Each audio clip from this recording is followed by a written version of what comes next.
Shalom jemaat yang terkasih dalam Tuhan Yesus, salam jumpa dalam program Tuhan adalah Gembalaku. Saudara, belakangan ini kita mendengar satu istilah yang muncul di opini publik, yaitu tentang restoratif justice atau keadilan yang restoratif, yaitu pendekatan penyelesaian satu perkara pidana yang berfokus kepada pemulihan kerugian yang dialami korban. Nah, saudara, yang dikedepankan di dalam seringkali konflik ataupun perkara-perkara yang ada berurusan dengan hukum ini bukan sekedar pendekatan aturan, tapi bagaimana juga berpihak kepada pribadi, kondisi personal yang mengalami dan situasi daripada kasus tersebut. Sehingga ini yang mulai mendapatkan satu simpati dari masyarakat. Apakah kita hanya bicara soal aturan, atau kita melihat di balik aturan itu ada satu maksud yang mau diberikan kepada kita. Saudara, ini yang dibahas oleh Tuhan Yesus dalam Matius pasal 12 ayat 1-8. Berbunyi demikian. Pada waktu itu, pada hari Sabat, Yesus berjalan di ladang gandum. Karena lapar, murid-muridnya memetik bulir gandum dan memakannya. Melihat itu berkatalah orang-orang Farisi kepadanya, "Lihatlah, murid-muridmu berbuat sesuatu yang tidak diperbolehkan pada hari Sabat." Tetapi jawab Yesus kepada mereka, "Tidakkah kamu baca apa yang dilakukan Daud ketika ia dan mereka yang mengikutinya lapar?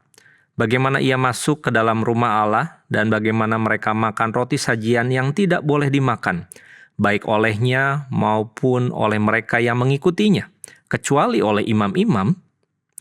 Atau tidakkah kamu baca dalam kitab Taurat bahwa pada hari-hari Sabat, imam-imam melanggar hukum Sabat di dalam bait Allah, namun tidak bersalah? Aku berkata kepadamu, di sini ada yang melebihi bait Allah. Jika memang kamu mengerti maksud firman ini, yang ku kehendaki ialah belas kasihan dan bukan persembahan. Tentu kamu tidak menghukum orang yang tidak bersalah, karena anak manusia adalah Tuhan atas hari Sabat." Saudara, ketika aturan menjadi lebih penting dari manusia, maka itu melanggar satu rasa simpati atau juga kondisi hati kita, begitu ya. Masalah terbesar orang Farisi di sini bukan karena mereka terlalu mencintai hukum Taurat, tapi karena mereka kehilangan hati nurani mereka di balik pelaksanaan daripada hukum-hukum tersebut. Saudara, pada waktu itu diceritakan kondisi murid-murid Tuhan Yesus kelaparan. Tapi orang Farisi marah karena Tuhan Yesus mengizinkan mereka untuk melihat kebutuhan dan mendapatkan makanan. Yesus tidak membela aturan, tetapi sebenarnya dia memposisikan diri berada di sisi murid-murid sebagai manusia. Saudara, mungkin orang Farisi bertanya, apakah ini melanggar hukum? Tapi Yesus sebenarnya bertanya, apakah yang mereka lakukan ini mencerminkan hatinya Tuhan? Saudara, seringkali kehidupan agamawi kita membuat kita kehilangan yang namanya belas kasihan. Sehingga kita menjadi orang yang mudah cepat menghakimi, lambat untuk memahami, bahkan sibuk menjaga aturan, tetapi kita lupa bahwa ada manusia di situ yang sebenarnya dihadirkan oleh Tuhan. Saya percaya bahwa Tuhan Yesus tidak pernah meniadakan hukum Taurat, tapi ia selalu menempatkan manusia di atas semua nilai-nilai aturan tersebut. Saudara, di sini Tuhan lebih peduli kepada kondisi hati daripada sekedar ritual yang dijalani. Maka ia mengutip Nabi Hosea, "Aku menghendaki belas kasihan," katanya, bukan sekedar persembahan. Masalahnya sebenarnya bukan pada hari Sabat, tapi masalahnya pada hati yang tidak lagi memaknai apa maksud kenapa hari Sabat itu diberikan.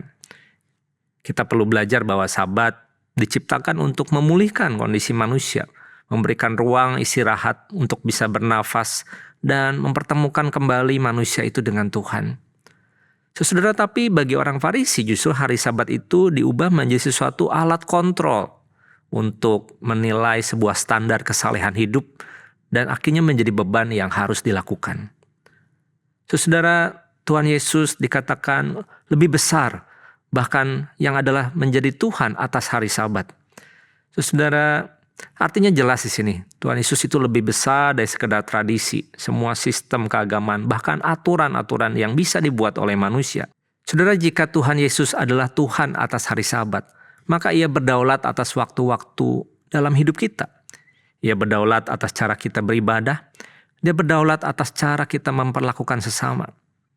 Karena itu sebenarnya iman Kristen itu bukan sekedar mengikuti aturan yang benar, tapi bagaimana mempercayai dan mengikuti pribadi Allah yang setia.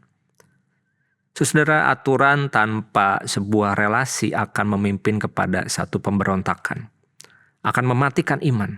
Tetapi relasi yang benar dengan Yesus justru akan menghidupkan sebuah ketaatan dan kerelaan untuk mengikut Tuhan. Hari ini kita ditunjukkan bahwa belas kasihan bukanlah tanda iman yang lemah. Belas kasihan adalah bukti bahwa kita sungguh mengenal hatinya Tuhan. Mari kita berdoa.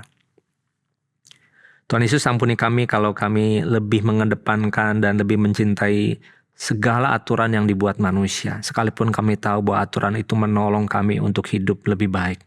Tapi ajar kami untuk memiliki hati seperti-Mu ya Tuhan. Hati yang taat tetapi juga hati yang penuh dengan belas kasihan. Pimpin hidup kami bukan hanya sekedar benar menurut agama, tapi benar di hadapan Tuhan.